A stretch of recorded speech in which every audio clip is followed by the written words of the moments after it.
श्रीगुरुभ्यो नमः। हरिः ओम्। भृगुर्वैवारुणिः वरुणं पितरमुपससार अधीः भगवो ब्रह्मेति तस्मादेतत् प्रोवाच। अन्नं प्राणं चक्षुश्रोत्रं मनो वाचमिति तगुंहोवाच।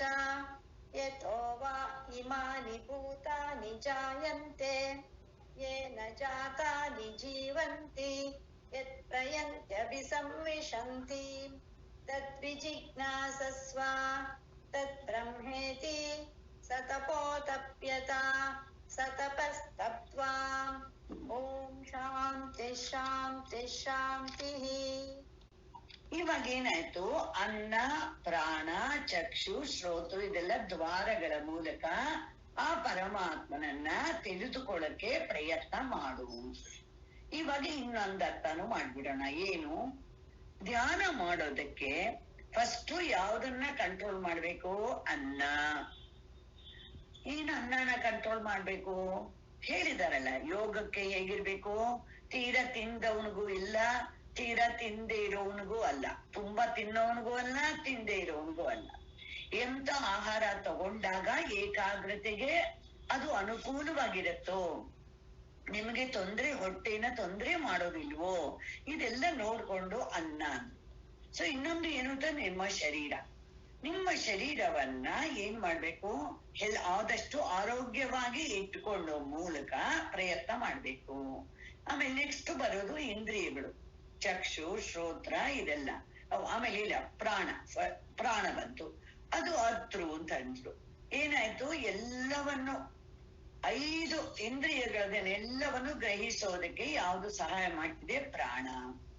ನೋಡಿ, ಇವಾಗ ಇದೆಲ್ಲ ನಮ್ಗೆ ಗೊತ್ತಾದ್ರೆ ನಾವು ಅನುಲೋಮ್ ವಿನುಲೋಮ್ ಮಾಡ್ತೀವಿ, ಚಿಕ್ಕ ಚಿಕ್ಕ ಪ್ರಾಣಾಯಾಮ ಮಾಡ್ತೀವಿ, ಇದನ್ನೆಲ್ಲ ಮಾಡ್ತೀವಿ. ನಾವು ಮಾಡಿದಾಗ ಏನಾಗುತ್ತೆ? ಒಂದು ಶರೀರ ಚೆನ್ನಾಗಿರುತ್ತೆ, ಪ್ರಾಣನು ಚೆನ್ನಾಗಿರುತ್ತೆ. ಪ್ರಾಣದಲ್ಲಿ ಏನಾದ್ರು ಉಸಿರಾಟದಲ್ಲಿ ಅಡ್ಡಿ ಬರೋದಿಲ್ಲ, ತೊಂದರೆ ಆಗೋದಿಲ್ಲ. ಇವಾಗ ಎಷ್ಟೋ ಸಲ ಏನಾಗುತ್ತೆ ಅಂದ್ರೆ ಆಸ್ತಮಾ ಅನ್ಕೊಂಡು ಕೂತೇ ಇರೋದಾಗ್ಬಿಡತ್ತೆ. ಅದು ಮಾಡಬಾರ್ದು ಅಂತ ಹೇಳ್ತಾರೆ. ಯಾಕೆಂದ್ರೆ ಎಷ್ಟೆಷ್ಟು ಚೆನ್ನಾಗಿ ಉಸಿರಾಟಕ್ಕೆ ತೊಂದರೆ ಇಲ್ದಿರೋ ನೋಡ್ಕೊಂಡ್ರೆ ಒಳ್ಳೇದು ಅಂತ. ಸೊ ನೆಕ್ಸ್ಟ್ ಇನ್ನು ಇಂದ್ರಿಯಗಳು, ಕಣ್ಣು, ಕಿವಿ ಇದೆಲ್ಲ. ಅದ್ರಲ್ಲಂತೂ ಕಿವಿ ತುಂಬಾ ನಮ್ಗೆ ಮುಖ್ಯ. ಈ ಇಂದ್ರಿಯಗಳನ್ನ ಬಳಸಿ ಏನ್ ಮಾಡ್ತೀವಿ ನಾವು? ಚೆನ್ನಾಗಿ ಶ್ರವಣ ಮಾಡ್ಬೇಕು. ಅದಕ್ಕೆ ನಮ್ಗೆ ಇಂದ್ರಿಯಗಳ ಸಹಾಯಕ್ಕೆ ತುಂಬಾ ಉಪಯೋಗ. ಆಮೇಲೆ ನೆಕ್ಸ್ಟ್ ಮನಸ್ಸು ಬಂತು. ಮನಸ್ಸಿನಿಂದ ಏನ್ ಮಾಡ್ಬೇಕು? ನೀವು ಮನನ ಮಾಡ್ಲೇಬೇಕು. ಕೇಳಿದ್ದನ್ನ ಎಷ್ಟು ಮಟ್ಟಿಗೆ ಅರ್ಥ ಆಗಿದೆ.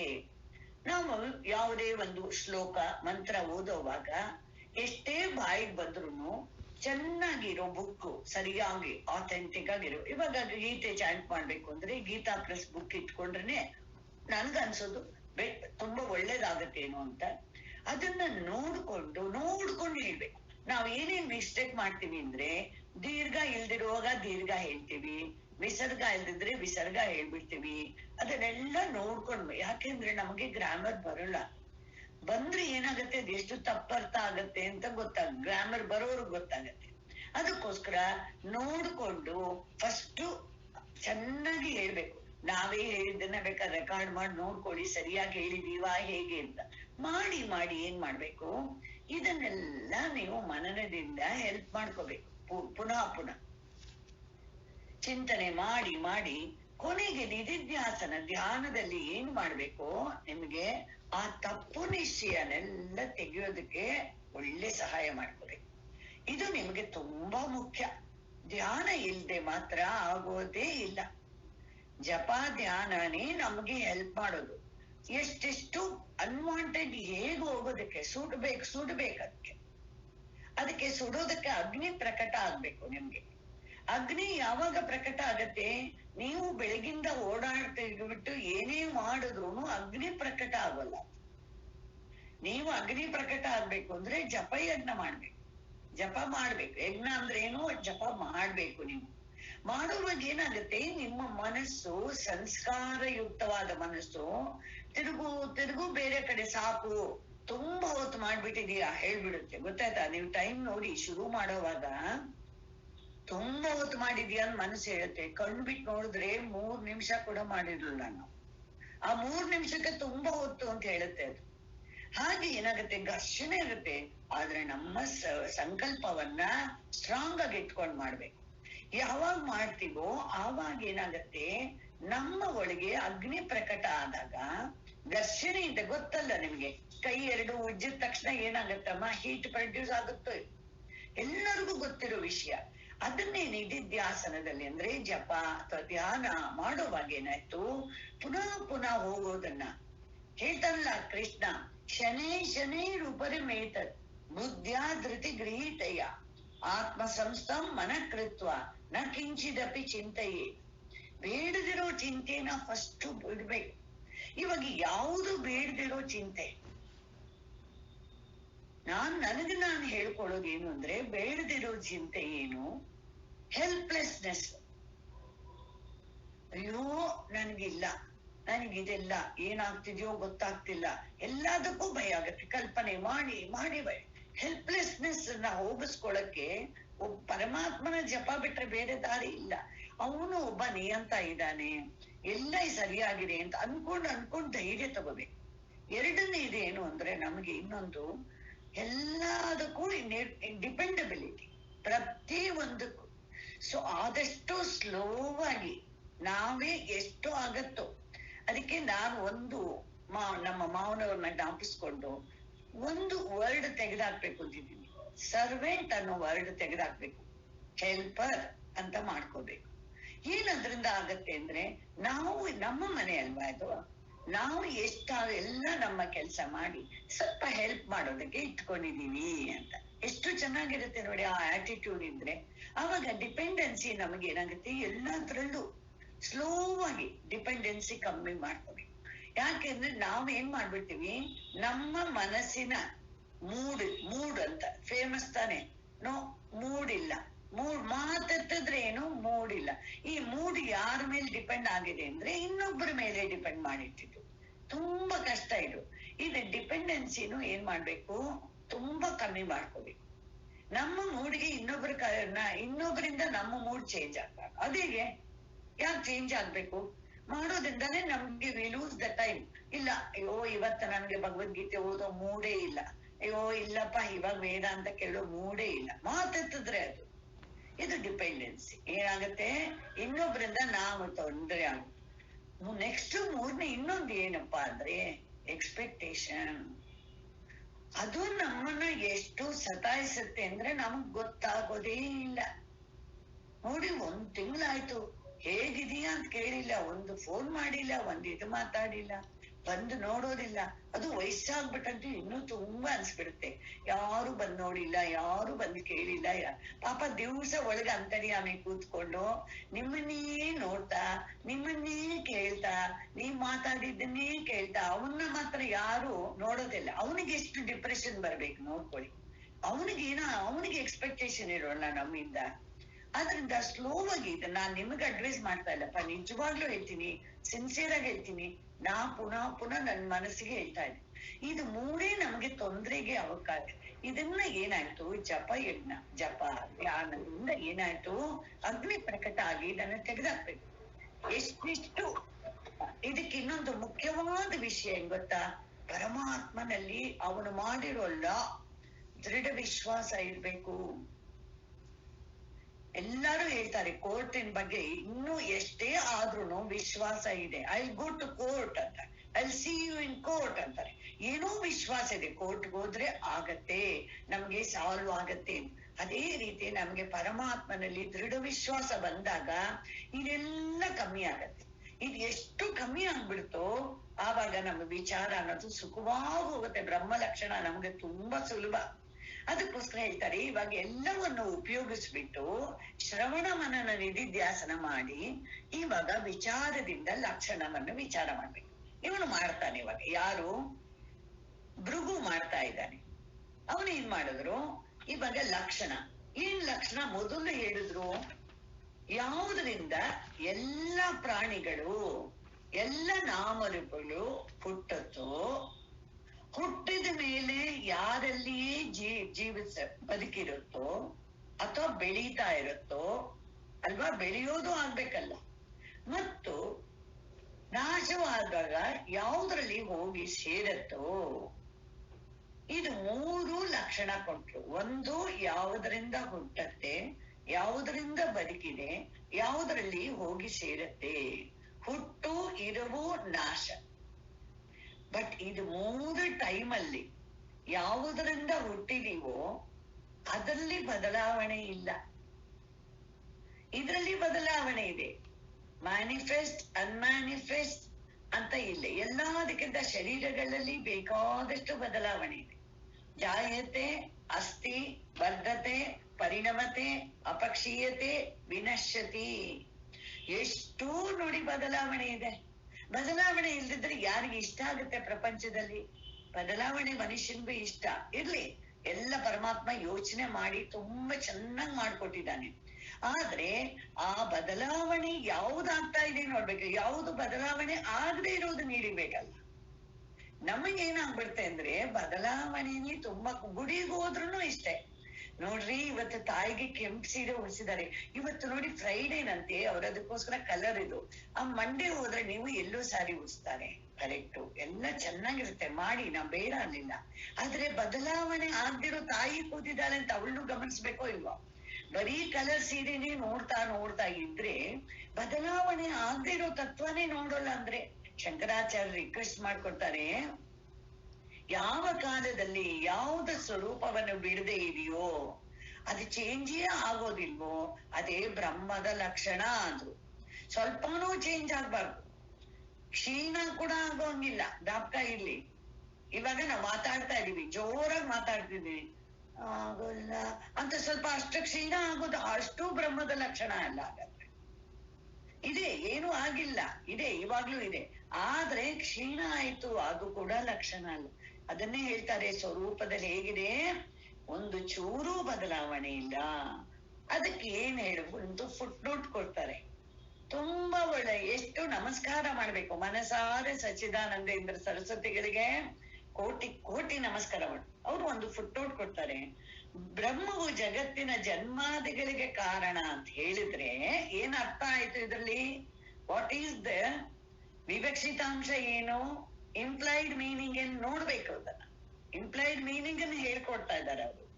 ಜಗತ್ತು ತೋರುತ್ತಾ ಇರುವಾಗ್ಲೂ ಅಥವಾ ಲಯ ಆಗ್ತಾ ಇರುವಾಗ್ಲೂ ಬ್ರಹ್ಮರೂಪವಾಗಿಯೇ ಇದೆ. ಐಸಾಗಿ ಗಟ್ಟಿಯಾಗಿ ಕೂತಿರೋವಾಗ್ಲೂ ಅಥವಾ ಕರಗುತ್ತಾ ಇರೋವಾಗ್ಲೂ ಕರಗಿದ ಮೇಲೂ ಏನಾಗಿದೆ, ಅದು ನೀರು. ನೀರನ್ನ ಬಿಟ್ಟು ಏನೂ ಆಗಿಲ್ಲ. ಚೆನ್ನಾಗಿ ತಿಳ್ಕೊಬೇಕು, ಇದನ್ನ ಚೆನ್ನಾಗಿ ವಿಚಾರ ಮಾಡಿ ತಿಳ್ಕೊಬೇಕು. ಇದನ್ನ ಶಂಕರಾಚಾರ್ಯರು ತುಂಬಾ ಇದಕ್ಕೆ ಹೆಚ್ಚಿನ ಮಹತ್ವ ಕೊಟ್ಟಿದ್ದಾರೆ ಈ ಸೆಂಟೆನ್ಸ್ಗೆ. ಯಾವುದರ ನಾವು ಏನಾಗತ್ತೆ ಅಂದ್ರೆ ಬದಲಾವಣೆನ ನೋಡಿ ನೋಡಿ ನಮಗ ಅಭ್ಯಾಸ. ಅದೇ ಮಗಳೇ ಬಂದು ಅದಕ್ಕೆ ಒಳ್ಳೇದಾಯ್ತಪ್ಪ, ಸ್ಕೂಲ್ಗೆ ಯೂನಿಫಾರ್ಮ್ ಇಟ್ರು, ಅದೊಂದು ಒಳ್ಳೆ ಅಡ್ವಾಂಟೇಜ್. ಇಲ್ಲದಿದ್ರೆ ಈಗಿನ ಕಾಲದಲ್ಲಿ ಏನಾಗ್ಬಿಡ್ತಿತ್ತು, ಬೆಳಿಗ್ಗೆ ಆದ ತಕ್ಷಣ ದೊಡ್ಡ ಪ್ರಾಬ್ಲಮ್ ಏನ್ ಡ್ರೆಸ್ ಹಾಕೊಳ್ಳೋದು. ಸ್ಕೂಲಲ್ಲೆಲ್ಲ ಅಟ್ಲೀಸ್ಟ್ ಚಿಕ್ಕ ವಯಸ್ಸಲ್ಲಾದ್ರೂ ಆ ತೊಂದ್ರೆ ಬೇಡ ಅಂತ ನೋಡಿ. ನಮಗೆ ಬದಲಾವಣೆ ಇಷ್ಟ ಮನುಷ್ಯನಿಗೆ, ಖಂಡಿತ ಇಟ್ಕೊಳ್ಳಿ, ತುಂಬಾ ಒಳ್ಳೇದು. ಬದಲಾವಣೆ ಇರ್ಬೇಕು, ತುಂಬಾ ಚೆನ್ನಾಗಿರುತ್ತೆ. ಆದರೆ ಬದಲಾವಣೆ ಇಲ್ಲದಿರೋನ ನೋಡೋದು ಕಲಿಬೇಕು ಇಲ್ಲ. ಅದನ್ನೇ ಅಭ್ಯಾಸ. ಅದಕ್ಕೆ ನಿಮ್ಗೆ ಗುಡಿಲೆಲ್ಲ ಹಾಗೆಲ್ಲ ಇಟ್ಟಿರೋದು. ಇವತ್ತು ಈ ಅಲಂಕಾರ ಮಾಡ್ತಾರೆ, ಅವತ್ತು ಅಲಂಕಾರ ಎಲ್ಲ ಮಾಡಿದ್ರು ಆ ದೇವರು ಬದಲಾಗಿಲ್ಲ ಅಲ್ವಾ? ಅದೇ ದೇವರು ತಾನೆ. ಅದಕ್ಕೆ ಇನ್ನೊಂದು ಹೇಳ್ತಾರೆ, ನಿಮ್ಗೆ ನಿರ್ಮಾಲ್ಯ ಸೇವಿಸ್ಬೇಕು, ದೇವರನ್ನ ನಮಸ್ಕಾರ ಮಾಡ್ಬೇಕು, ಅದನ್ನು ಬೇರೆ ಹೇಳ್ತಾರೆ. ಯಾಕೆಂದ್ರೆ ನಮಗೆ ಏನಾಗತ್ತೆ, ಆವಾಗ್ಲೇ ನಮಗೆ ಬದಲಾವಣೆ ಆಗದಿರೋ ತತ್ವವನ್ನು ನೋಡೋ ಅಭ್ಯಾಸ ಬರುತ್ತೆ ನಮ್ಗೆ. ಯಾವಾಗ ಅಲ್ಲಿ ಬರುತ್ತೋ ನಮ್ಮ ಶರೀರದಲ್ಲೂ ನೋಡೋದು ಅಭ್ಯಾಸ ಬರುತ್ತೆ. ಯಾವುದೆಲ್ಲ ಬದಲಾವಣೆ ಆಗ್ತಿದೆ ಅಂತ ನೋಡಿದ್ರೆ ಈ ನಾರಾಯಣಿ ಸೈನ್ಯ ಎಲ್ಲ ಬದಲಾವಣೆ ಆಗ್ತಾ ಇರೋದು. ಯಾರು ಬದಲಾವಣೆ ಆಗಿಲ್ಲ, ನಾರಾಯಣ ಅಷ್ಟೇ. ಸೊ ಹಾಗೇನಾಯ್ತು, ಇದನ್ನ ಪುನಃ ಮಾಡಿ ಆ ಲಕ್ಷಣವನ್ನು ಹಿಡಿದು ಬ್ರಹ್ಮವನ್ನ ವಿಚಾರ ಮಾಡ್ಬೇಕು. ಯಾವುದು ಬ್ರಹ್ಮಕ್ಕೆ ಲಕ್ಷಣವೋ ಅದನ್ನ ಅನ್ನ ಮುಂತಾದ ದ್ವಾರದಿಂದ ತಿಳಿದುಕೊಂಡು, ಯಾಕೆಂದ್ರೆ ಅದನ್ನೆಲ್ಲ ವಿಚಾರ ಮಾಡಿ ಅದು ಇವನಿಗಿಂತ ಬೇರೆ ಆಗಿದೆ ಅಂತಾನೆ ತಿಳ್ಕೋಬೇಕು. ಅನ್ನವು ಆ ಬ್ರಹ್ಮಕ್ಕಿಂತ ಬೇರೆ ಆಗಿದೆ, ಅದು ಉಪಾಧಿ. ಪ್ರಾಣವು ಅನ್ನಕ್ಕೆ ಉಪಾಧಿ. ಚಕ್ಷು ಇಂದ್ರಿಯ ಇರ್ಬೋದು, ಮನಸ್ಸಿರ್ಬೋದು, ಎಲ್ಲವೂ ಅವನಿಗೆ ಉಪಾಧಿ. ಉಪಾಧಿ ಅಂತ ತಿಳ್ಕೊಂಡು ಹೋದ್ರೆ ಮುಂದಕ್ಕೆ ಆವಾಗ ನಮ್ಗೆ ಉಪಾಧಿ ರಹಿತನಾದ ಪರಮಾತ್ಮನ ಹತ್ರ ನಮ್ಗೆ ತುಂಬಾ ಚೆನ್ನಾಗಿ ಹೋಗ್ಬೋದು ಅಂತ ಹೇಳಿದ್ರು. ಸೊ ಇವಾಗ ಏನಾಯ್ತು, ಬ್ರಹ್ಮನನ್ನು ಅರಿಯೋದಕ್ಕೆ ತಪಸ್ಸು ಬೇಕು. ಯಾರು ತಿಳ್ಕೊಂಡ? ಭೃಗು ತಿಳ್ಕೊಂಡ. ಅವನೇನ್ ಮಾಡ್ದ? ಸತಪೋ ಅತಪ್ಯತ, ತಪಸ್ಸನ್ನ ಮಾಡಿದ. ಇಲ್ಲಿ ಒಂದು ಪ್ರಶ್ನೆ ಕೇಳ್ತಾರೆ, ಭೃಗು ಉಪದೇಶ ಕೇಳ್ದೋ ಬ್ರಹ್ಮನನ್ನು ತಿಳಿಬೇಕು ಅನ್ನೋದಕ್ಕೆ ಯಾವ್ಯಾವ್ದು ಮೀನ್ಸ್ ಇದೆಯೋ ಹೆಲ್ಪ್ ಮಾಡೋ ಅಂತದ್ದು ಅದನ್ನೆಲ್ಲ ತಿಳಿದ್ಬಿಟ್ಟು ಲಕ್ಷಣವನ್ನು ಮಾಡ್ಬಿಟ್ಟು ಯಾಕೆ ತಪಸ್ ಮಾಡ್ದ? ತಂದೆ ಹೇಳ್ಕೊಡ್ದೆ ಇದ್ರುನು ತಪಸ್ಸು ಹೇಗೆ ಸಾಧನೆ ಅಂತ ಹೇಗೆ ತಿಳಿದುಕೊಂಡ ಇವನು?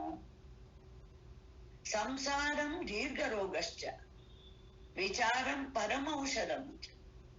ಸಂಸಾರ ಅಂದ್ರೆ ಬದಲಾವಣೆ ಆಗ್ತಾ ಇರೋದು. ಯಾವುದು ಎಲ್ಲ ಬದಲಾವಣೆ ಆಗ್ತಾ ಇದೆಯೋ ನಾಮರೂಪ, ಆ ನಾಮರೂಪ ಬದಲಾವಣೆಗೆ ಸಾಕ್ಷಿಯಾಗಿರೋನು, ಪ್ರಕಾಶಕನಾಗಿರೋನು, ದ್ರಷ್ಟೃ ಆಗಿರೋನು, ಅವನಲ್ಲಿ ಬದಲಾವಣೆ ಇಲ್ಲ. ಸೊ ಅದನ್ನ ಪುನಃ ಪುನಃ ತಿಳಿದುಕೊಳ್ಳಕ್ಕೆ ಸಾಧನೆ ಬೇಕು.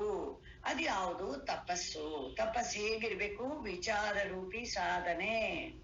ವಿಚಾರ ಮಾಡದೆ ಇದ್ರೆ ನಮ್ಗೆ ಅರ್ಥನೇ ಆಗೋಲ್ಲ. ಒಂದು ಮ್ಯಾಥಮೆಟಿಕ್ಸ್ ಅಲ್ಲಿ ಏನಾಯ್ತು, ನಿಮ್ಗೆ ಮಲ್ಟಿಪ್ಲಿಕೇಶನ್ ಹೇಳ್ಕೊಟ್ರು. ಫಸ್ಟ್ ಟೈಮ್ ಹೇಳ್ಕೊಡೋವಾಗ ಏನ್ ಮಾಡಿದ್ರು, ತುಂಬಾ ಚೆನ್ನಾಗಿ ಹೇಳ್ಕೊಡ್ತಾರೆ. 2 into 3 ಅಂತ ಹೇಳ್ಕೊಟ್ರು. ಅವತಾರ ಅಡಿಷನ್ ಕಲ್ತ್ ಬಿಟ್ಟು ಮಕ್ಕಳು ಮುಂದಕ್ಕೆ ಬಂದಿದ್ದಾರೆ. ಇವಾಗ ಮಲ್ಟಿಪ್ಲಿಕೇಶನ್ ಹೇಳ್ಕೊಡ್ಬೇಕು. ಈಸಿ ಇದೆ, ತುಂಬಾ ಮಾಡ್ಬೋದು ಈಸಿಯಾಗಿ. ಇವಾಗ ಅದನ್ನ ಹೇಗ್ ಹೇಳ್ಕೊಟ್ರು? ಮಾಡುವಾಗ ಒಂದೇ ಆನ್ಸರ್ ಬರುತ್ತೆ ಅಂದ್ರೆ 2 + 2 + 2 3 ಸಲಿ ಹಾಕಿದ್ರು. 2ನ 3 ಸಲಿ ಆಡ್ ಮಾಡಿದ್ರೆ ಏನ್ ಬರುತ್ತೆ? ಮಲ್ಟಿಪ್ಲೈ ಮಾಡ್ದಾಗ ಬರುವುದನ್ನೇ ಇಲ್ಲೂ ಆನ್ಸರ್ ಬರುತ್ತೆ.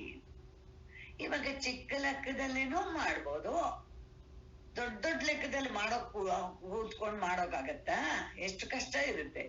ಸೊ ಏನ್ ಮಾಡುವ, ಅದನ್ನ ಮಲ್ಟಿಪ್ಲಿಕೇಶನ್ ಕಲಿಬೇಕೋ ಇಲ್ವೋ? ಅಲ್ಲೂ ಅಷ್ಟೇ, ನೀವು ಅದನ್ನೇ ಇದನ್ನ ಕಲ್ತ್ಕೋಬೇಕೋ ಇಲ್ವೋ? ಟ್ರಿಕ್ ಏನು ಅಂತ ಕಲ್ತ್ಕೋಬೇಕೋ ಇಲ್ವೋ? ಸುಮ್ನೆ ಬಾಯಾಟ ಮಾಡ್ಬಿಟ್ಟು ಚೆನ್ನಾಗಿ ಮಗ್ಗಿ ಬಾಯಾಟ ಮಾಡ್ಬಿಟ್ರಿ, ಮಗ್ಗಿ ಫಸ್ಟ್ ಕ್ಲಾಸ್ ಬರುತ್ತೆ, ಉಲ್ಟಾ ಹೇಳೋಕ್ ಬರುತ್ತೆ, ಎಲ್ಲ ಬರುತ್ತೆ. ಆದ್ರೆ ನಿಮ್ಗೆ ಮಲ್ಟಿಪ್ಲಿಕೇಶನ್ ಅಂದ್ರೆ ಏನು ಅಂತಾನೆ ಗೊತ್ತಿಲ್ಲ, ಅದು ಯೂಸ್ ಆಗ್ತದೆ. ಅದೇ ರೀತಿ ಭೃಗು ಏನ್ ಹೇಳ್ತಾನೆ, ಈ ಲಕ್ಷಣ ಹಿಡ್ಕೊಂಡು ನನಗೆ ಪರಮಾತ್ಮನ ಲಕ್ಷಣ ಪರಮಾತ್ಮ ಗೊತ್ತಾಗ್ಬೇಕು. ಸೊ ಅವನು ವಿಚಾರ ಮಾಡ್ತಾನೆ, ಯಾವುದ್ರಿಂದ ಹುಟ್ಟಿದೀವಿ? ಸೊ ಮೊದಲು ಬರೋದು ಅನ್ನಮಯ ಕೋಶ. ಅನ್ನಮಯ ಕೋಶ ಯಾವುದ್ರಿಂದ ಹುಟ್ಟಿದೆ ಅಂದ್ರೆ ಅನ್ನದಿಂದಲೇ ಹುಟ್ಟಿದೆ ಅಂತ ಯೋಚನೆ. ಸೊ ಇಲ್ಲಿ ಇವರು ಹೇಳುವಾಗ ಗುರು ಎಷ್ಟು ಬುದ್ಧಿವಂತ ನೋಡಿ, ಯಾವುದನ್ನು ಹೀಗೆ ಅಂತ ವಿಚಾರ ಹೇಗ್ ಮಾಡ್ಬೇಕು ಅಂತ ಹೇಳ್ಬಿಡ್ಲಿಲ್ಲ, ಬರೀ ಲಕ್ಷಣ ಕೊಟ್ರು. ವಿಚಾರ ಮಾಡೋದು ನಿನ್ನ ಕೆಲಸ, ಆವಾಗ್ಲೇ ತಾನೇ ಅರ್ಥ ಮಾಡ್ಕೊಳ್ಳೋದು. ಅದಕ್ಕೆ ಏನ್ ಮಾಡಿದ್ರು, ಇನ್ನೊಂದು ಇವನು ಏನ್ ಮಾಡ್ದ, ಯಾಕೆ ತಪಸ್ ಮಾಡ್ಬೇಕು ಅಂತ ತಿಳ್ಕೊಂಡ ಅಂದ್ರೆ, ತಂದೆ ಹೇಳದೆ ಇದ್ರುನು ಅಪೂರ್ಣವಾಗಿ he didn't conclude, ವಿಜಿಜ್ಞಾಸಸ್ವ ಅಂತ ಹೇಳ್ಬಿಟ್ಬಿಟ್ಟ. ಅದು ಏನು ಅಂತ ಕನ್ಕ್ಲೂಡ್ ಮಾಡ್ಲಿಲ್ಲ.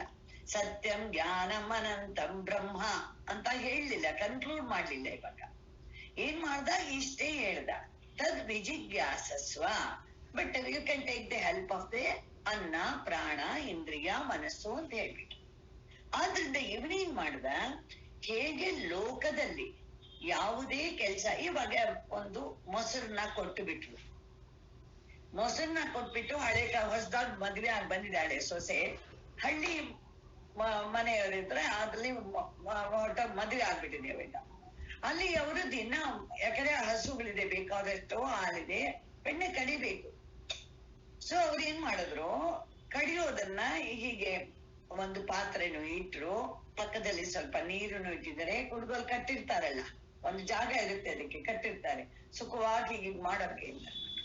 ಇವಾಗ ಇವಳಿಗೆ ಇವಾಗ ಇವಳು ಅದು ಎಷ್ಟು ನೀರು ಯಾವಾಗ ಹಾಕ್ಬೇಕು, ಏನ್ ಮಾಡ್ಬೇಕು ಅನ್ನೋದೆಲ್ಲ ಅವಳೇ ತಿಳ್ಕೋಬೇಕು ತಾನೆ. ಮಾಡ್ತಾ ಇರುವಾಗ ಯಾವಾಗ ಬೆಣ್ಣೆ ಬಂತು ಅಂತ ನೋಡೋದು ಎಲ್ಲ ಅವಳ ಕೆಲ್ಸ, ಅವಳೇ ಮಾಡ್ಬೇಕು. ಅದಕ್ಕೆ ತಪಸ್ಸು ಅಂದ್ರು. ವಿಚಾರ ಬೇಕು, ವಿಚಾರ ಮಾಡಿ ಅವಳು ಎಷ್ಟು ಎಕ್ಸ್ಪರ್ಟ್ ಆಗ್ಬಿಡ್ತಾಳೆ ನೋಡಿ. ಆ ಮನೆಯವ್ರಿಗಿಂತ ಇವಳು ಎಕ್ಸ್ಪರ್ಟ್ ಆಗ್ಬಿಡ್ತಾಳೆ. ಬೇಕಾದ್ರೆ ಇವಳು ಹೊಸದಾಗಿ ಐಡಿಯಾ ಕಂಡಿಡ್ಕೊಂಡ್ಬಿಡ್ತಾಳೆ. ಆದ್ರಿಂದ ಇಲ್ಲೂ ಅಷ್ಟೇ ಇವ್ರು ಏನ್ ಮಾಡ್ತಾನೆ ಭೃಗು, ಓಹೋ ಇದು ತಪಸ್ಸಂದ್ರೆ ಏನಾಯ್ತು, ನನ್ನ ಕರ್ಣ ಇದು ದ್ವಾರ ಅಂತ ಹೇಳಿದ್ರಲ್ಲ, ಈ ದ್ವಾರಗಳನ್ನೆಲ್ಲ ನನಗೆ ಹೆಲ್ಪ್ಫುಲ್ ಆಗಿ ಮಾಡ್ಬೇಕು ಅಂತ ಹೇಳಿದ್ರು. ಏನು ಇವಾಗ ಬಾಗಿಲು 2 ಕಡೆ ತೆಗಿಯೋಂಗಿದೆ, ಈಗೂ ತಗೊಳುತ್ತೆ ಹಾಗೂ ತೆಗಿಯುತ್ತೆ, ಕರೆಕ್ಟಾ? ನಾವ್ ಮನೆ ಒಳಗ್ ಬರುವಾಗ ಏನ್ ಮಾಡ್ಬೇಕು, ಬಾಗಿಲನ್ನ ತಳ್ಬೇಕು ಅಲ್ವಾ? ಹಾಗ್ ಮಾಡ್ಬೇಕೋ ಇಲ್ವೋ ಅದನ್ನ. ಅದೇ ಏನಾಯ್ತು, ಒಳಗ್ ಬಂದ್ ಮತ್ತೆ ಅದನ್ನ ಬರ್ದಿರೋಂಗ್ ಏನು ಮುಚ್ಚಬೇಕು, ಎಲ್ಲಾನು ನನಗ್ ಗೊತ್ತಿರ್ಬೇಕು. ಹಾಗೆ ಇಲ್ಲಿ ಇಂದ್ರಿಯಗಳ ಬಗ್ಗೆ ಇವನಿಗೆ ಇಷ್ಟು ಗೊತ್ತಾಯ್ತು. ಇಂದ್ರಿಯಗಳ ಏಕಾಗ್ರತೆಯೇ ತಪಸ್ಸು ಅಂತ ಗೊತ್ತಾಗ್ಬೇಕು. ಏಕಾಗ್ರತೆ ಅಂದ್ರೆ 1 ಪಾಯಿಂಟ್ ಇದ್ದಾಗ್ಬೇಕು. ಎಲ್ಲ ಇಂದ್ರಿಯಗಳನ್ನು ನಿಲ್ಲಿಸ್ಬಿಡೋದಲ್ಲ, ನಿಲ್ಲಿಸ್ಬಿಡೋದಕ್ಕೆ ತಪಸ್ಸು ಅಂತಲ್ಲ. ಎಲ್ಲವೂ ಎಲ್ಲಿಗಾಡ್ಬೇಕು, ನಿಮ್ಮ ಮನಸ್ಸು 1 ಪಾಯಿಂಟೆಡ್ ಆಗಿ ವಿಚಾರ ಮಾಡ್ಬೇಕು. ಅವನು ಅದಕ್ಕೋಸ್ಕರ ಏನ್ ಮಾಡ್ದ, ಇದನ್ನೇ ಪರಮ ಧರ್ಮ, ಇದನ್ನ ಮಾಡ್ದ. ಇವಾಗ ಏನಾಯ್ತು, ಬ್ರಹ್ಮ ವಿಜ್ಞಾನದ ಮೆಟ್ಟಿಲುಗಳು ಹೇಗೆ ಪ್ರೋಗ್ರೆಸ್ ಆಗತ್ತೆ ಇಂದ. ಸ ತಪಸ್ತಪ್ತ್ವ, ಚೆನ್ನಾಗಿ ತಪಸ್ಸು ಮಾಡ್ಬಿಟ್ಟು ಏನ್ ಮಾಡ್ದ ಅವನು, ಒಂದು ಕನ್ಕ್ಲೂಷನ್ ಬಂತು. ಏನಂತೂ,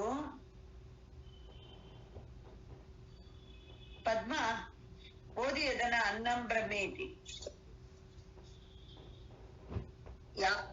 ಮಂತ್ರನ ಮೇಡಮ್? ಹೌದು, ಅನ್ನಂ ಬ್ರಹ್ಮೇತಿ ಅಷ್ಟೇ, ಅಷ್ಟೇ ಸಂವಿಶಂತಿ ಅಲ್ಲಿವರೆಗೆ.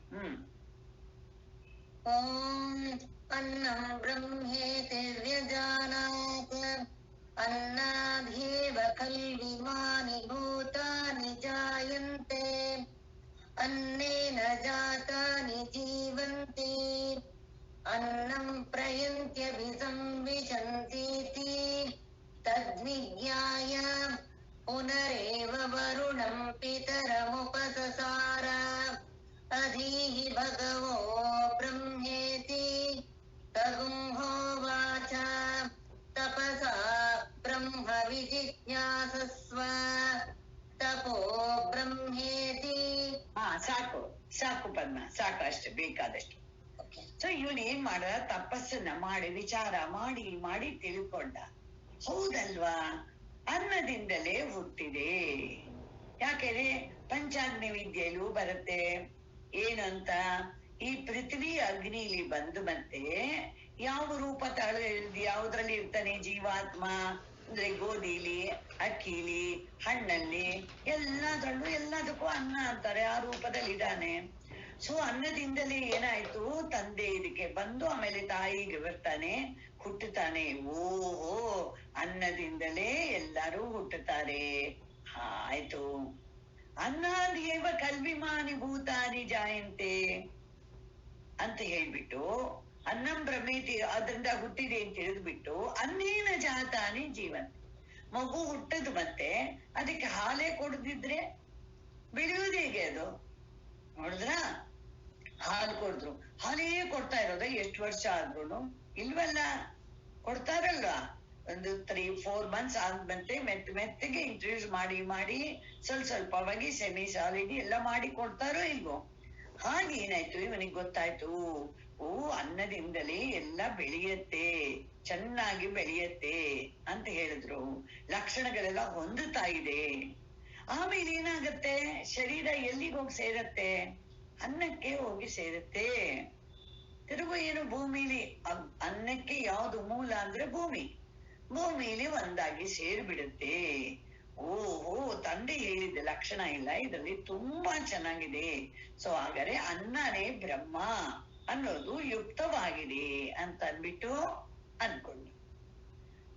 ಆದ್ರೆ ಏನಾಯ್ತು, ಇವನಿಗೆ ಯಾಕೆ ತಿರುಗು ಬಂದು ಡೌಟ್ ಯಾಕೆ ಬರುತ್ತೆ ಅವನಿಗೆ ಅಂತಂದ್ರೆ,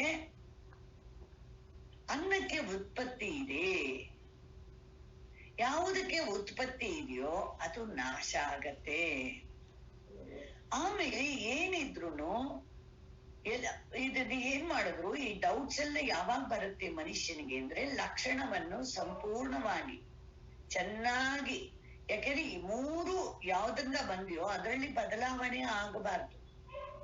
ಅದರಲ್ಲಿ ಬದಲಾವಣೆ ಆಗ್ಬಿಟ್ರೆ ಕಷ್ಟ ಆಗತ್ತೆ. ಯಾವ್ದ್ರಿಂದ ಬಂದಿದೆ ಅನ್ಕೊಂಡು ಆ ಅನ್ನನೇ ಉತ್ಪತ್ತಿ ಆಗಿದೆ, ಅನ್ನನೇ ಇದಾಗತ್ತೆ ಅಂದ್ರೆ ಹಾಗಾದ್ರೆ ಅದು ಕಾರಣ ಆಗೋಕೆ ಆಗೋಲ್ಲ. ತುಂಬಾ ಚೆನ್ನಾಗಿ ಹೇಳ್ತಾರೆ ಮುಂದೆ, ನಾನ್ ಸುಮ್ನೆ ಸ್ವಲ್ಪ ಮಾತ್ರ ಹೇಳ್ತೆ. ತದ್ವಿಜ್ಞಾಯ, ಇವನಿಗೆ ಆ ಮನಸ್ಸಲ್ಲಿ ಡೌಟ್ ಬಂದ ತಕ್ಷಣ ಓಹೋ ಲಕ್ಷಣ ಪೂರ್ಣ ಹೊಂದುತ್ತಾ ಇಲ್ಲ, ಏನೋ ತಪ್ಪಿದೆ, ಏನೋ ತೊಂದ್ರೆ ಇದೆ. ದಹರ್ ವಿದ್ಯಾಲು ಏನಾಯ್ತು, ವಿರೋಚನ ಅಂತೂ ಹೊಟ್ಟೋಗ್ಬಿಟ್ಟು ನಾಸ್ತಿಕವಾದ ಹೇಳ್ಬಿಟ್ಟ. ಆದ್ರೆ ಇವನು ಇಂದ್ರ ಹೋದ್ರೆ ಒಂದೊಂದ್ಸರಿಗೂ ಯೋಚನೆ ಮಾಡ್ತಾನೆ, ಇದು ಅಕ್ಷಿ ಪುರುಷ, ಕಣ್ಣಲ್ಲಿ ಕಾಣೋ ಪುರುಷ ಅಂದ್ರೆ ಶರೀರ ತಾನೇ ಕಾಣಿಸುತ್ತೆ. ಈ ಶರೀರ ಕ್ಷೀಣ ಆಗತ್ತಲ್ಲ, ಬದಲಾವಣೆ ಏನು ಆಗೋಲ್ವಲ್ಲ, ಇದು ಒಂದೇ ರೀತಿ ಇಲ್ವಲ್ಲ ಇದು. ಹಾಗಾದ್ರೆ ಇದು ಖಂಡಿತ ಇದನ್ನ ಹೇಳ್ತಾ ಇಲ್ಲ, ಇನ್ನೇನು ಹೇಳಿದಾರೆ ಅವರು, ಅರ್ಥ ಆಗ್ಲಿಲ್ಲ ಅಂತ ವಾಪಸ್ ಬರ್ತಾನೆ. ಬಂದ್ರೆ ಅವ್ರು ಹೇಳ್ತಾರೆ ಇನ್ನು 32 ವರ್ಷ ತಪಸ್ ಮಾಡು, ಆಮೇಲೆ ಉಪದೇಶ ಮಾಡ್ತೀನಿ. ಹಾಗೆ ಅವನು ಏನಾಗುತ್ತೆ, ಮೆಟ್ಟಲಾಗಿ ಕೊನೆಯವರೆಗೂ ತಪಸ್ಸು, ವಿಚಾರ ರೂಪಿ ತಪಸ್ಸು ಬಿಡಬಾರ್ದು, ಎಲ್ಲಿವರೆಗೂ ಸೇರೋವರೆಗೂ ಬಿಡಬಾರ್ದು ಅಂತ ಹೇಳಿದ್ರು. ಇವಾಗ ಹೇಳ್ತಾನೆ ತದ್ವಿಜ್ಞಾಯ ಪುನರೇವ ವರುಣಂ ಪಿತರಂ ಉಪಸಸಾರ.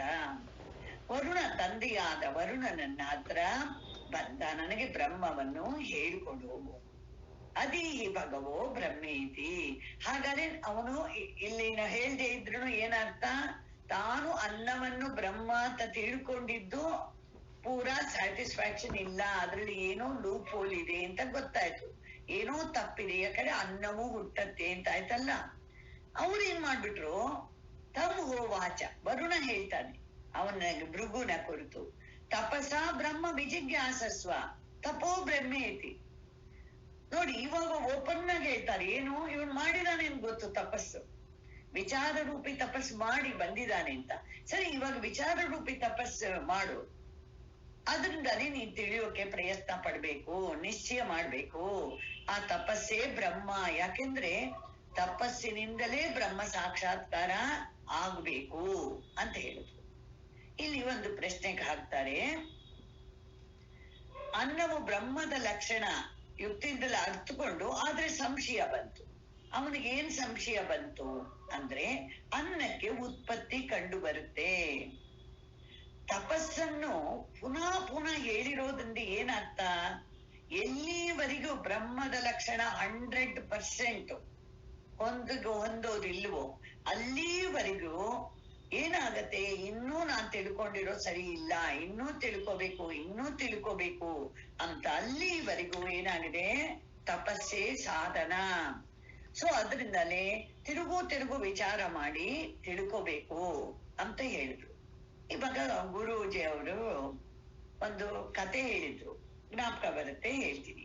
ಒಬ್ಬ ವಿದ್ವಾಂಸ ಇರ್ತಾನೆ, ಅವನು ಚೆನ್ನಾಗಿ ಗೀತೆಯನ್ನ ತುಂಬಾ ಅಧ್ಯಯನ ಮಾಡ್ತಾನೆ, ಗುರುವಿಂದ ಎಲ್ಲ ಕಲ್ತ್ಕೊತಾನೆ, ಅವನಿಗೆ ತುಂಬಾ ಇಷ್ಟ ಆಗ್ಬಿಡತ್ತೆ. ಅವನೇನ್ ಮಾಡ್ತಾನೆ, ಇವಾಗ ರಾಜನಿಗೆ ಉಪದೇಶ ಮಾಡ್ಬೇಕು ನಾನು ಅಂತ ಅವನಿಗೆ ಆಸೆ ಬಂದ್ಬಿಡತ್ತೆ. ಅವನೇನ್ ಮಾಡ್ತಾನೆ, ಅವನಿಗೆ ಇನ್ನೇನು ಬೇರೆ ಆಸೆ ಇಲ್ಲ ಪಾಪ, ಆಸೆ ಇರೋದು ಇಷ್ಟೇ. ಏನು, ಯಾವಾಗ್ಲೂ ನಮಗೂ ಅಷ್ಟೇ, ಏನಾದ್ರೂ ಒಂದು ಒಳ್ಳೇದು ಕೇಳಿದ್ರೆ ಯಾರಿಗಾದ್ರೂ ಹೇಳ್ಬೇಕು ಅನ್ಸುತ್ತೆ ಅಲ್ವಾ? ಎಲ್ಲರಿಗೂ ಹಾಗೆ ತಾನೆ, ನನ್ನ ಜೀವನದಲ್ಲೂ ಹಾಗೆ ತಾನೆ. ವೇದಾಂತ ಕೊಟ್ಟಿರಿಂದ ನಮ್ಮ ಮನೆಗೆ ಬಂದ ತಕ್ಷಣ ನನ್ಗೇನು ಬೇಕು, ಯಾರಿಗಾದ್ರೂ ಹೇಳ್ಬೇಕದನ್ನ. ಎಂತೆಂತ ವಿಷಯ ನಮ್ಗೆ ಗೊತ್ತೇ ಇರ್ಲಿಲ್ವಲ್ಲ ಇದು ಅಂತ ಇರುತ್ತೋ ಇಲ್ವೋ, ಅದನ್ನ ಎನ್ಕರೇಜ್ಮೆಂಟ್ ಸಿಕ್ಕಿದ್ರಿಂದಾನೇ ನನಗೆ ಅಡ್ವಾಂಟೇಜ್ ಆಯ್ತು. ಯಾರು ಕೇಳೋರಿಲ್ಲ ಅಂತ ತುಂಬಾ ಕಷ್ಟ ಆಗ್ತಿತ್ತು. ಸೊ ಅದೇ ರೀತಿ ಇಲ್ಲೂ ಅಷ್ಟೇ, ಏನಾಯ್ತು, ಇವನಿಗೂ ಇಷ್ಟ, ತಾನು ಕಲ್ತು ಬಿಟ್ಟಿದ್ದೀನಿ, ಭಗವದ್ಗೀತೆ ಇಷ್ಟು ಚೆನ್ನಾಗಿದೆ, ಹೇಳ್ಕೊಡ್ಬೇಕು. ಹೋದ ರಾಜನ ಹತ್ರ. ರಾಜ ಹೇಳ್ದೆ, ಏನಪ್ಪಾ ಯಾವ್ದಕ್ಕೆ? ಇಲ್ಲ, ನನಗೆ ನಿಮ್ಗೆ ಭಗವದ್ಗೀತೆ ಹೇಳ್ಕೊಡ್ಬೇಕು ಅಂತ ಆಸೆ ಇದೆ. ತುಂಬಾ ಸಂತೋಷ ಪಟ್ಟ ರಾಜ. ನೋಡಪ್ಪ, ನೀ ಇರೋಕೆ ಒಳ್ಳೆ ವ್ಯವಸ್ಥೆ ಮಾಡ್ತೀನಿ ನಾನು, ನೀನಿರು. ಆದ್ರೆ ಇನ್ನೊಂದು ವಾರ ಇನ್ನೊಂದ್ಸಲಿ ಅಧ್ಯಯನ ಮಾಡ್ಬಿಟ್ಟು ಮುಂದಿನ ವಾರ ಬಾ. ನಾನು ನಿನ್ನ ಹತ್ರ ಕಲಿತೀನಿ ಅಂತ ಹೇಳ್ದ. ತುಂಬಾ ಸಂತೋಷ ಪಟ್ಟ ಇವನು. ಇವನಿಗೂ ಇನ್ನೇನಿಲ್ಲ, ಅದೇ ತಾನೆ. ಅವನು ಹೇಳ್ದ, ಇವನಿಗೆ ಹೇಳಿದಲ್ಲ ಅಧ್ಯಯನ ಮಾಡೋಣ ಅಂತ, ಇನ್ನೂ ಚೆನ್ನಾಗಿ ತಿರುಗು ಇನ್ನೊಂದ್ಸಲಿ ನೋಡಿ, ಬೇಕಾದ್ರೆ ನಿಮ್ಮ ಅನುಭವನೂ ಅಷ್ಟೇ, ಎಷ್ಟು ಸಲಿ ಬೇಕಾದ್ರೂ ಓದಿ, ಓದಿ ತಿರುಗೂ ಹೊಸದಾದ ಸ್ಫುರಣೆ ಬಂದೇ ಬರುತ್ತೆ. ಅದಕ್ಕೆ ಆ ಭಗವಾನ್ ಕ್ಯಾ ಜಾದು ಬರಾದಿಯಾ ಭಗವದ್ಗೀತಾ ಎಷ್ಟು ಬೇಕಾದ್ರೂ ನೀವು ತಿಳ್ಕೊಳ್ತಾ ಹೋಗ್ಬೇಕು, ಎಷ್ಟು ಬೇಕಾದ್ರೂ ಇಂಪ್ರೂವ್ ಮಾಡ್ಬೋದು. ಸೊ ನೆಕ್ಸ್ಟ್ ವೀಕ್ ಹೋಗ್ತಾನೆ. ಹೋದ್ರೆ ರಾಜ ತುಂಬಾ ಸನ್ಮಾನ ಮಾಡ್ತಾನೆ. ಎಲ್ಲ ಅನುಕೂಲವಾಗಿದೆಯಾ, ಏನು ಇಲ್ಲ ರಾಜ, ತುಂಬಾ ಚೆನ್ನಾಗಿದೆ ಎಲ್ಲ, ಇನ್ನೊಂದು ವಾರ ಓದ್ಬಿಟ್ಟು ಬನ್ನಿ ಅಂತಾನೆ. ಸರಿ, ಇವನ್ ರಾಜ ಹೇಳದ ಕೋಪ ಮಾಡ್ಕೊಳ್ಳಿಲ್ಲ ನೋಡಿ, ಪೇಶನ್ಸ್ ಹೋಗ್ಲಿಲ್ಲ, ಇನ್ನು ಇವಾಗ ಅಧ್ಯಯನ ಮಾಡ್ತಿದ್ದಾನೆ. ನೆಕ್ಸ್ಟ್ ವೀಕ್ ಹೋಗ್ತಾನೆ. ಹೋದ್ರೆ ರಾಜ ಹೇಳ್ತಾನೆ, ಇನ್ನೊಂದು ವಾರ ಅಧ್ಯಯನ ಮಾಡಿ ಅಂತ ಹೇಳ್ತಾನೆ, ಆಮೇಲೆ ಬನ್ನಿ. ಇವಾಗ ಇವನ್ ಏನ್ ಮಾಡ್ತಾನೆ, ಓಹೋ ಐ ಥಿಂಕ್ ನಾನ್ ಬರೀ ಲಿಟ್ರಲ್ ಮೀನಿಂಗ್ ಹೇಳ್ತಾ ಇದ್ದಾನು, ಇಂಪ್ಲೈಡ್ ಮೀನಿಂಗ್ ಏನು ಅಂತ ಕಂಡುಹಿಡಿಬೇಕಲ್ಲ, ವಿವಕ್ಷಿತಾಂಶ ಏನು ಎಲ್ಲಾ ಶ್ಲೋಕದಲ್ಲಿ. ಇವಾಗ ಫಾರ್ ಎಕ್ಸಾಂಪಲ್ ಹೇಳಿದ್ವಲ್ಲ, ನನ್ನನ್ನೇ ಸೇರ್ತಾರೆ ಅಂತಂದ್ರೆ ಏನ್ ಅರ್ಥ? ಎಲ್ಲಾ ಕಡೆ ಇರೋನು ಒಬ್ಬನೇ ಪರಮಾತ್ಮ, ಎಲ್ಲಿ ಹೋದ್ರು ಅವನಲ್ಲಿ ತಾನೇ ಸೇರ್ಬೇಕು. ಇದು ಯಾಕದನ್ನ ಅಂದ್ರೆ ಆ ನಾಮರೂಪವನ್ನು ಬಿಟ್ಟು ನಾನುವನ್ನ ಸೇರೋದಕ್ಕೆ ಹೇಳ್ತಾ ಇದ್ದಾನೆ ಅಂತ. ಇಂಪ್ಲೈಡ್ ಮೀನಿಂಗು ಅರ್ಥ ಆಗ್ಬೇಕಲ್ಲ. ಅವನೇನ್ ಮಾಡ್ತಾನೆ, ಇವಾಗ ಅಧ್ಯಯನದಲ್ಲಿ ಅಷ್ಟು ಇನ್ವಾಲ್ವ್ ಆಗ್ಬಿಡ್ತಾನೆ, ಅವನಿಗೆ ತಿಂಗಳಾಗ್ಬಿಟ್ಟಿರೋದೇ ಗೊತ್ತಾಗಿಲ್ಲ. ಇಲ್ಲಿ ರಾಜ ನೋಡ್ತಾನೆ, ಸಡನ್ ಆಗಿ ಜ್ಞಾಪಕ ಬಂತು, ಅವನು ಏನ್ ಬಂದೇ ಇಲ್ವಲ್ಲ ತಿರುಗು ಅಂತ ಅಂದ್ಬಿಟ್ಟು. ಆವಾಗ ಅವ್ರು ನೋಡ್ಕೊಳ್ಳೋನ ಕಳ್ಸ್ದ. ಅವ್ರು ಹೇಳಿದ್ರು, ಇಲ್ಲ ಯಾವಾಗ್ಲೂ ಅಧ್ಯಯನ ಮಾಡ್ತಾ ಇರ್ತಾನೆ ಅವನು. ಆವಾಗ ಏನಾಯ್ತು, ರಾಜನೇ ಹೋಗ್ತಾರೆ. ಹೋಗ್ಬಿಟ್ಟು ಅವ್ರಿಗೆ ನಮಸ್ಕಾರ ಮಾಡಿ, ನನಗೆ ನೀವು ಗೀತೆನ ಉಪದೇಶ ಮಾಡಿ ಅಂತ ಅವನು ಹೇಳ್ಕೊಡೋಕೆ ಶುರು ಮಾಡ್ತಾರೆ. ನೋಡಿ ಎಷ್ಟು ಈ ಒಂದು ಪುಟ್ಟ ಕತೆ ತರ ಇರ್ಬೋದು, ಎಷ್ಟು ಚೆನ್ನಾಗಿರುತ್ತೆ. ಏನ ಒಳ್ಳೇದು ಅವನಿಗೆ ಆಸೆ, ಆದ್ರೆ ಅಧ್ಯಯನ ಪೂರ್ಣ ಆಗೋದಿಲ್ಲ ಅಷ್ಟು. ಎಲ್ಲಿವರೆಗೆ ಆ ಲಕ್ಷಣಗಳು ಗೊತ್ತಾಗ್ಬೇಕು, ಪೂರ್ಣ ಆಗುತ್ತೆ, ಖಂಡಿತ ಗೊತ್ತಾಗುತ್ತೆ. ನಮ್ಮ ಪ್ರಯತ್ನ ಮಾಡಿದ್ರೆ ಖಂಡಿತ ಗೊತ್ತಾಗುತ್ತೆ. ಸ್ವಸ್ತಿ ಪ್ರಜಾಭ್ಯಃ ಪರಿಪಾಲಯಂತಾಂ ನ್ಯಾಯೇನ ಮಾರ್ಗೇಣ ಮಹಿಷಾಃ ಗೋಬ್ರಾಹ್ಮಣೇಭ್ಯಃ ಶುಭಮಸ್ತು ನಿತ್ಯಂ ಲೋಕಾಃ ಸಮಸ್ತಾಃ ಸುಖಿನೋ ಭವಂತು. ಲೋಕಾಃ ಸಮಸ್ತಾಃ ಸುಖಿನೋ ಭವಂತು. ಕಾಲೇ ವರ್ಷತು ಪರ್ಜನ್ಯಃ ಪೃಥಿವೀ ಸಸ್ಯಶಾಲಿನಿ ದೇಶೋಯಂ ಕ್ಷೋಭರಹಿತೋ ಬ್ರಾಹ್ಮಣಾಃ ಸಂತು ನಿರ್ಭಯಾಃ. ಓಂ ಶಾಂತಿ ಶಾಂತಿ ಶಾಂತಿಃ. ಶುಭಂ ಕರೋತಿ ಕಲ್ಯಾಣಂ ಆರೋಗ್ಯಂ ಧನ ಸಂಪದಃ ಶತ್ರುಬುದ್ಧಿ ವಿನಾಶಾಯ ದೀಪಜ್ಯೋತಿರ್ನಮೋಸ್ತುತೇ. ಓಂ ಶಾಂತಿ ಶಾಂತಿ ಶಾಂತಿಃ.